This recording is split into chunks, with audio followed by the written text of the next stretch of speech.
students, how are you? I hope you are well.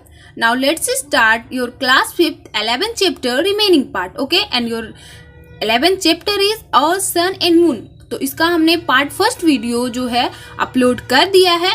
आप लोग इस वीडियो को देखने से पहले पार्ट फर्स्ट वीडियो जरूर देखिएगा. ओके, मैंने उसमें ये जो आपका फर्स्ट पेज है वो और हम लोग इस चैप्टर में क्या क्या पढ़ेंगे वो भी मैंने बता दिया है.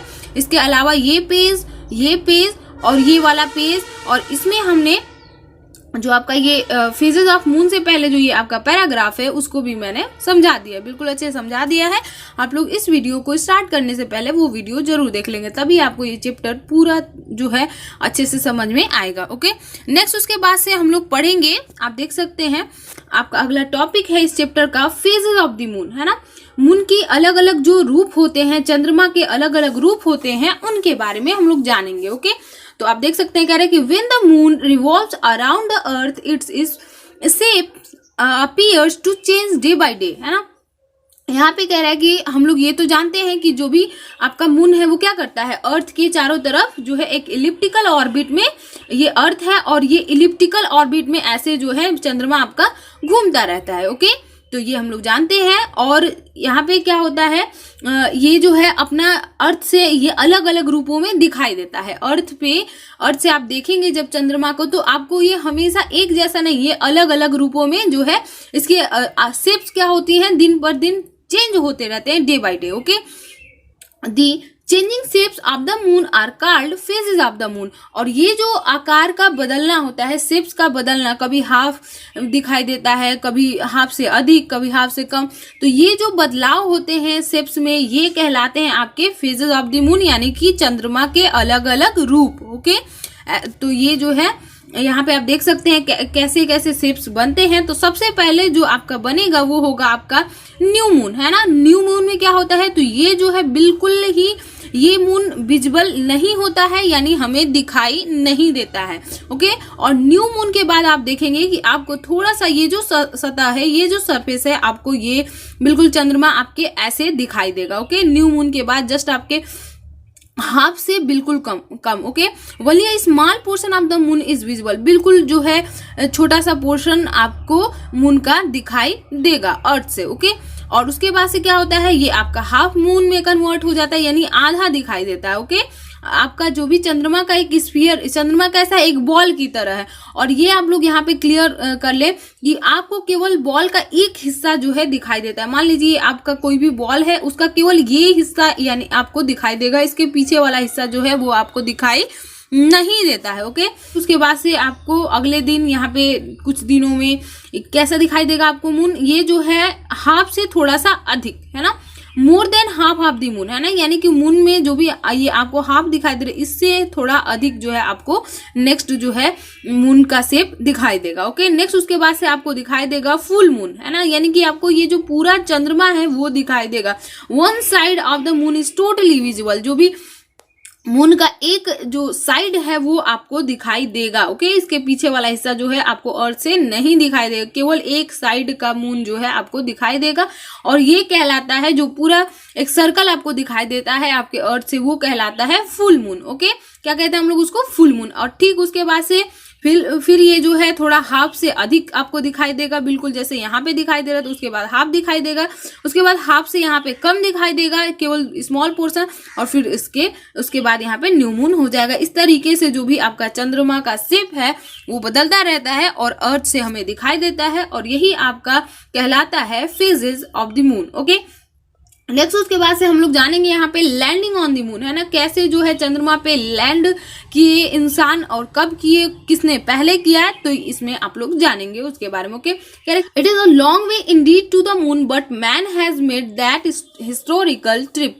ओके, ये यहाँ पे जो है चंद्रमा की दूरी जो है बहुत ही लंबी थी. चंद्रमा तक अर्थ से चंद्रमा पे पहुंचना ये बहुत ही जो है क्या था, एक तरह से मुश्किल था, एक बहुत ही लंबा रास्ता था, लेकिन इंसानों ने इस ऐतिहासिक यात्रा को करके दिखाया. ओके, यहाँ पे मैं बता दूं आप लोगों को, जो भी चंद्रमा अर्थ से चंद्रमा की जो दूरी है ना वो 384,400 किलोमीटर है, यानी ये बहुत ही दूर है.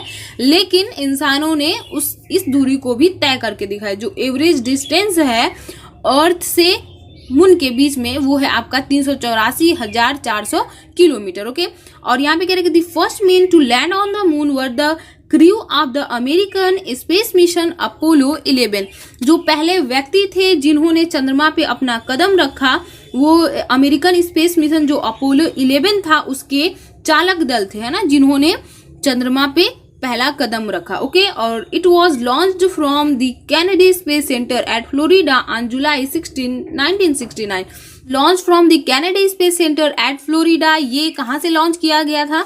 तो कैनेडी स्पेस सेंटर जो है जो फ्लोरिडा में है, फ्लोरिडा से इसको लॉन्च किया गया था ऑन जुलाई 16, 1969। ओके, 16 जुलाई 1969 को।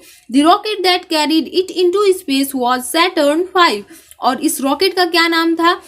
स्पेस में भेजने का काम किया तो उस रॉकेट का नाम था Saturn 5। Okay, Apollo 11 carried the American astronaut Neil Armstrong, Edwin Aldrin, Michael Collins. Okay, और इस अपोलो 11 ने 3 जो है अमेरिकी जो अंतरिक्ष यात्री थे जिनका नाम नील आर्मस्ट्रांग, एडविन एल्ड्रिन और माइकल कॉलिंस, इनको जो है वो स्पेस में ले गए, है ना। उसके बाद से नेक्स्ट पैरा यहाँ पे कह रहे कि Armstrong was the first step out and thus become the first man to set feet on the moon on July 20, 1969। Okay, Armstrong जो है पहले व्यक्ति, नील आर्मस्ट्रांग जो थे वो पहले व्यक्ति बन गए जिन्होंने चंद्रमा पे कदम रखा, है ना।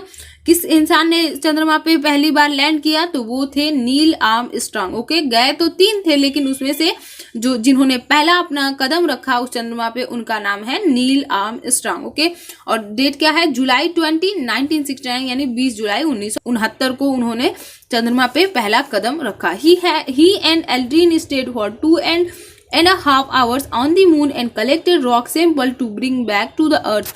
वो और उनके जो साथी थे जो गए थे उनके साथ, है ना, ये इस मिशन में, तो वो और एल्ड्रिन जो एडविन एल्ड्रिन थे ये लगभग 2.5 घंटे तक उन्होंने चंद्रमा पे वो रुके। लगभग कितने घंटे? 2.5 घंटे रुके और वहां से जो भी उस पे रॉक्स थे, उस मून पे जो भी चंद्रमा पे रॉक्स थे उनको जो है वो वापस लेके अर्थ पे आए। Okay, These rocks have given scientists a lot of information about the moon।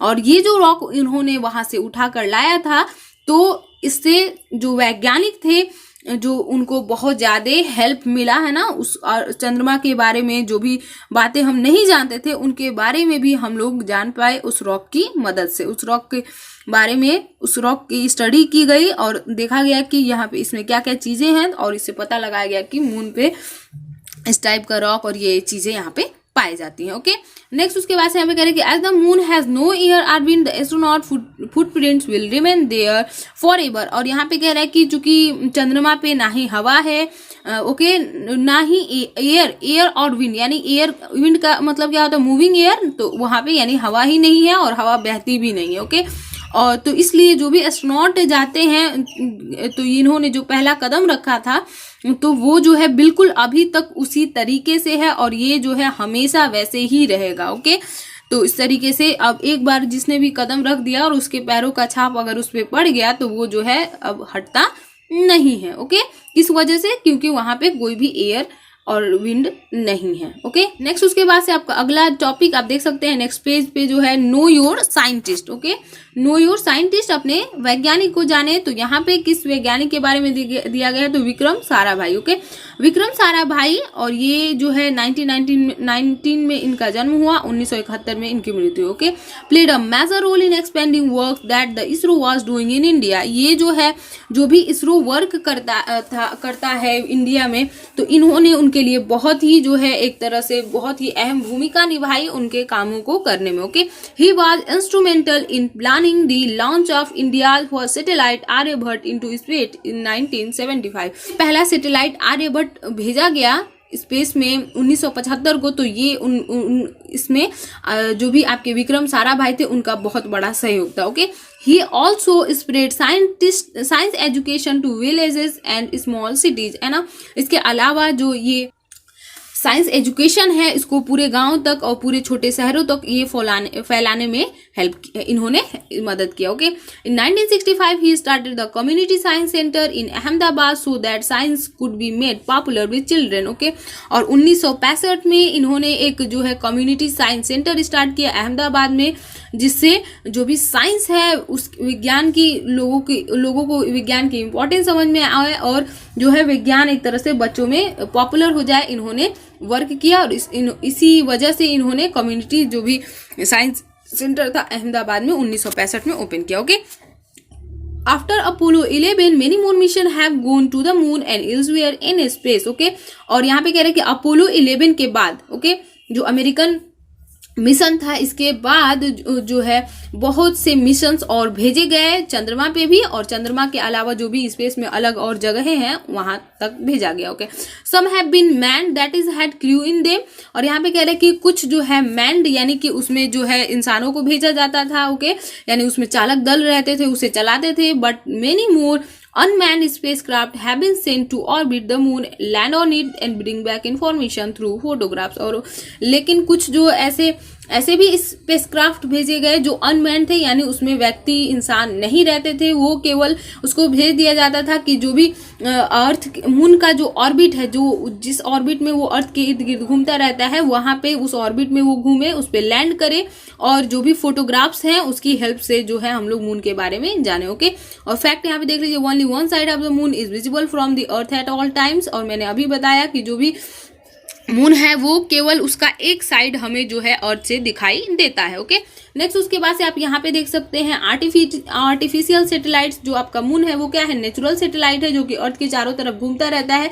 लेकिन उस जो भी स्पेस में जो चीजें हो रही हैं या फिर कम्युनिकेशन के लिए टीवी रेडियो इन सारी चीजों के लिए क्या भेजा जाता है, आर्टिफिशियल सैटेलाइट्स भेजे जाते हैं। ओके, तो आर्टिफिशियल सैटेलाइट इंसानों द्वारा बनाए गए होते हैं। Okay, artificial satellite are man made object that orbit the earth. यहाँ पे कह रहा है कि आर्टिफिशियल जो सैटेलाइट है वो इंसानों के द्वारा बनाया गया वस्तु है जो कि अर्थ के जो है चारों तरफ घूमता है। अर्थ के जिस तरीके से मून जो है एक ऑर्बिट में अर्थ के चारों तरफ घूमता रहता है, उसी तरीके से जो आर्टिफिशियल सैटेलाइट्स हैं वो भी घूमते रहते हैं। Okay, in order to launch satellite into space we need to overcome the earth's gravity. और यहाँ पे कह रहा है कि हमें सैटेलाइट्स उपग्रह को स्पेस में भेजने के लिए हमें जो है जो भी अर्थ की ग्रेविटी है उससे ओवरकम करना होगा, यानी इतना ज्यादा फोर्स लगाना होगा कि जो भी ऑब्जेक्ट है वो अर्थ की ग्रेविटी से बाहर निकल जाए। Okay, this is achieved by launching satellite with powerful rockets. और ये पॉसिबल हो पाता है, हम ऐसा कर पाते हैं, उपग्रहों को हम लोग अर्थ की ग्रेविटी से बाहर निकाल पाते हैं बहुत ही शक्तिशाली जो रॉकेट्स होते हैं उनके हेल्प से। Okay, there are different types of satellites, जो है अलग अलग प्रकार के उपग्रह होते हैं। Is design for a specific purpose, और हर एक सैटेलाइट को एक मुख्य उद्देश्य के लिए जो है बनाया जाता है, डिजाइन किया जाता है। Communication satellite send signals for TV and radio programs, और जो संचार जो उपग्रह हैं उनको जो भी टीवी रेडियो प्रोग्राम जो चलते हैं उन सिग्नल भेजने के लिए जो है इस कम्युनिकेशन सैटेलाइट्स का इस्तेमाल किया जाता है। एंड टेलीफोन कॉल्स, और टेलीफोन कॉल्स के लिए भी जो है सैटेलाइट का ही हेल्प लिया जाता है। Navigation satellite help ship and aircraft find their way, और नेविगेशन जो सैटेलाइट है वो जो भी जहाज है या फिर एयरक्राफ्ट है उनका रास्ता जो है बताने के लिए इस नेविगेशन सैटेलाइट का इस्तेमाल किया जाता है। Okay, astronomy satellite carry telescope into space and weather satellite help in weather forecasting. और इसके अलावा जो एस्ट्रोनॉमी सैटेलाइट्स हैं तो वो क्या करते हैं, जो भी वो टेलीस्कोप कैरी करके जो भी स्पेस में ले जाते हैं, और इससे जो है जो भी स्पेस में जो चीजें हैं उनका जो है एक तरह से इमेज हम लोग जो है उनका फिगर देख सकते हैं। ओके, और जो वेदर सैटेलाइट है वो वेदर यानी जो मौसम जो है बताया जाता है तो उसको बताने के लिए ये हमारी वेदर सैटेलाइट हमारी हेल्प करते हैं। ओके, और जो यहाँ पे ground station on the earth send and receive signal to and from the satellite, और जो अर्थ पे ग्राउंड स्टेशंस मौजूद होते हैं जो कि जो भी सिग्नल्स आते हैं आर्टिफिशियल सैटेलाइट से उनको रिसीव करने में, या फिर यहाँ से उस जो भी आर्टिफिशियल सैटेलाइट है वहां तक सिग्नल्स सेंड करने में ये ग्राउंड स्टेशंस जो है ग्राउंड स्टेशन इसके लिए बनाए जाते हैं। ओके, नेक्स्ट उसके बाद से आपका अगला टॉपिक है इक्लिप्सेज। इक्लिप्सेज यानी कि ग्रहण। ओके, तो यहाँ भी जानेंगे हम लोग इक्लिप्स के बारे में। तो देख लीजिए क्या है कि to be eclipsed means to be hidden, यानी कि इक्लिप्स का मतलब क्या है, हिडन यानी कि छुपा हुआ। Okay, Sometime the sun, moon and the earth come into a position as though they are all in a straight line. Okay, कुछ ऐसा समय होता है जिसमें आपका सूर्य, चंद्रमा और भूमि, अर्थ है ना, पृथ्वी, ये जो है एक ही पोजीशन में, एक ही अवस्था में आ जाते हैं। ये इस तरीके से कि जो है एक लाइन में, एक अवस्था में जो है ये आ जाते हैं। ओके, जैसा कि यहाँ पे आप देख सकते हैं, आपके नेक्स्ट पेज पे यहाँ पे दिखाया गया है। ये यहाँ पे जो भी आपका सन है, अर्थ है और मून है, ओके, ये क्या है, एक स्ट्रेट लाइन में जो है यहाँ पे देख सकते हो, ये बिल्कुल एक स्ट्रेट लाइन में आ जाते हैं ना। तो ऐसा भी पोजीशन जो है क्रिएट होता है। ओके, यहाँ पे आप देख सकते हैं, ये नेक्स्ट, ये भी जो है यहाँ पे ये बिल्कुल एक लाइन में, स्ट्रेट लाइन में जब ये तीनों आते हैं तभी जो है इक्लिप्स जो है आपका यानी कि ग्रहण लगता है। ओके, तो ग्रहण कितने प्रकार के, सूर्य ग्रहण और चंद्र ग्रहण, 2 प्रकार के होते हैं। Okay, at times the earth comes between the moon and the sun and at other time the moon comes between the sun and earth। कुछ एक ऐसा समय होता है जिसमें आपका अर्थ जो है किसके किसके बीच में आ जाता है, सन और मून के बीच में। और कभी ऐसा भी समय होता है कि जो है आपका मून वो कहाँ आ जाता है, अर्थ और सन के बीच में। ओके, तो क्यों ऐसा होता है, क्योंकि हम जानते हैं कि जो भी आपका मून है, अर्थ है, वो हमेशा घूमता रहता है। Okay, at such times the celestial body in the middle cast a shadow which partially or wholly hide the other celestial body from the sun। Okay, और इस समय में क्या होता है, जो भी आपकी celestial body है, आकाशीय जो भी चीजें हैं, वो एक तरह से वो क्या है, वो ओपेक है। तो वो जो है शैडो, जब वो बीच में आएंगी तो उसका शैडो जो भी साइड वाला जो आपका बॉडी होगा, जो सेलेस्टियल बॉडी, उस पे जो है पार्शियली या फिर होली उसको हाइड कर देता है और उसकी परछाई उस पे बनती है। और यही क्या कहलाता है, आपका इक्लिप्स यानी कि ग्रहण कहलाता है। जो भी वो जो बॉडी बीच में आएगा उसका शैडो दूसरे बॉडी पे जो बनता है वही क्या कहलाता है, आपका इक्लिप्स कहलाता है। तो फर्स्ट यहाँ पे आप जानेंगे लूनर इक्लिप्स यानी कि चंद्र ग्रहण। ओके, तो यहाँ पे कह रहे हैं कि when the earth comes between the sun and the moon it blocks a lot of the sunlight from reaching the moon and creates a shadow। Okay, यहाँ पे कह रहे हैं कि जब अर्थ है ना, यानी कि पृथ्वी किसके किसके बीच में आ जाता है, सन और मून के बीच में, तो ये क्या कर देता है, ज्यादातर जो भी सनलाइट आ रहा है तो वो उसको रोक देता है मून तक पहुंचने में। और इस तरीके से अर्थ का शैडो किस पे बनता है, जो है उस मून पे बनता है, यानी मून जो है वो छोटा है अर्थ से, वो पूरी तरीके से जो है ब्लैक हो जाता है। Okay, this is called an eclipse of the moon or the lunar eclipse. और ये जो है क्या कहलाता है, चंद्र ग्रहण, या फिर यहाँ पे इक्लिप्स ऑफ द मून, या फिर लूनर इक्लिप्स हम इसे कहते हैं। ओके, यानी कि चंद्र ग्रहण कहते हैं। The earth shadow has 2 parts. दो, जो भी आपकी अर्थ की परछाई होती है उसके 2 भाग होते हैं। एक one where the earth totally blocks the, एक वो होता है जहां पे आपका अर्थ जो है बिल्कुल टोटली जो है, जो भी सनलाइट आ रहा है उसको ब्लॉक कर देता है, जैसे कि ये वाला हिस्सा। ओके, और इसे हम लोग कहते हैं अम्बरा। जो जहां पे हमारा जो भी सनलाइट टोटली ब्लॉक हो जाता है इस अर्थ के द्वारा, तो वो पार्ट क्या कहलाता है, अम्बरा कहलाता है। ओके, और other where the earth blocks a part of the sunlight penumbra. Okay, और जो आपको अगला जो दिखाई दे रहा है यहाँ पे, ये वाला हिस्सा, ओके, जहाँ पे पार्शियली कुछ ही हिस्से जो है लाइट के यहाँ पे ब्लॉक होते हैं, ये कहलाता है आपका पिनम्बरा। यानी कि जो डार्क शैडो बन रहा है उसको हम लोग कहते हैं अम्बरा, और जो यहाँ पे लाइट शैडो बन रहा है, यानी कि यहाँ पे कुछ लाइट जो है इधर चली आ रही हैं, केवल कुछ ही लाइट्स को ये ब्लॉक कर पाता है, तो ये कहलाता है, ये वाला पार्ट आपका क्या कहलाता है, पिनम्बरा कहलाता है। ओके, लूनर इक्लिप्स में भी पार्शियल और टोटल। लूनर इक्लिप्स यानी कि जो भी आपका चंद्र ग्रहण है वो पार्शियल भी होता है, यानी आधा, या फिर पूरा भी होता है। During a partial lunar Eclipse only a part of the moon can be seen. और यहाँ पे कह रहा है कि जो पार्शियल लूनर इक्लिप्स है, यानी कि आधा जो आपका चंद्र ग्रहण है, उसमें मून की कुछ हिस्से जो है हम लोग कुछ हिस्सों को देख सकते हैं। Okay, during the total lunar eclipse the moon can not be see at all. और जबकि जो टोटल लूनर इक्लिप्स जो होता है उसमें हमें मून बिल्कुल ही दिखाई नहीं देता है। ओके, जैसा कि यहाँ पे आप लोग फिगर में देख सकते हैं, जब हमारा अर्थ जो है किसके किसके बीच में आ जाता है, मून और सन के बीच में, तब कौन सा ग्रहण लगता है, तो आपका लगता है चंद्र ग्रहण। ओके, यानी कि जो है मून पे परछाई बनती है, इसीलिए हम लोग ये जो इक्लिप्स है वो कहलाता है। मून पे अंधेरा हो जाता है, इसीलिए इसको हम लोग क्या कहते हैं, चंद्र ग्रहण कहते हैं। यानी कि जो भी आपका चांद है वो बिल्कुल पूरी तरीके से ढक जाता है, तो आपका होता है टोटल लूनर इक्लिप्स। और जब आधा मून के आधे पार्ट को देख सकते हैं और केवल आधा पार्ट जो है आपका दिखाई नहीं देता है, तो वो कहलाता है आपका partial lunar eclipse. Okay, India's mission to the moon, है ना। इंडिया से कौन कौन से मिशन जो है चंद्रमा पे भेजे गए चंद्रमा के बारे में जानने के लिए, तो आपका यहाँ पे देख सकते हैं जो चंद्रयान फर्स्ट मिशन है ये इंडिया का एक पहला स्पेसक्राफ्ट था जो कि चंद्रमा पे भेजा गया, उस पे चंद्रमा के बारे में जानने के लिए। Okay, it was launch by India's national space agency the Indian space research organisation ISRO on 22 October 2008 from the Satish Dhawan space centre. Okay, ये जो है इंडिया का पहला राष्ट्रीय स्पेस एजेंसी जो इंडिया स्पेस रिसर्च ऑर्गेनाइजेशन है वहां से 22 अक्टूबर 2008 को सतीश धवन स्पेस सेंटर से इसको भेजा गया जो कहाँ है, श्रीहरिकोटा आंध्र प्रदेश में है। Okay, the aim of the mission was to map the moon surface in high resolution and also get more details of the moon.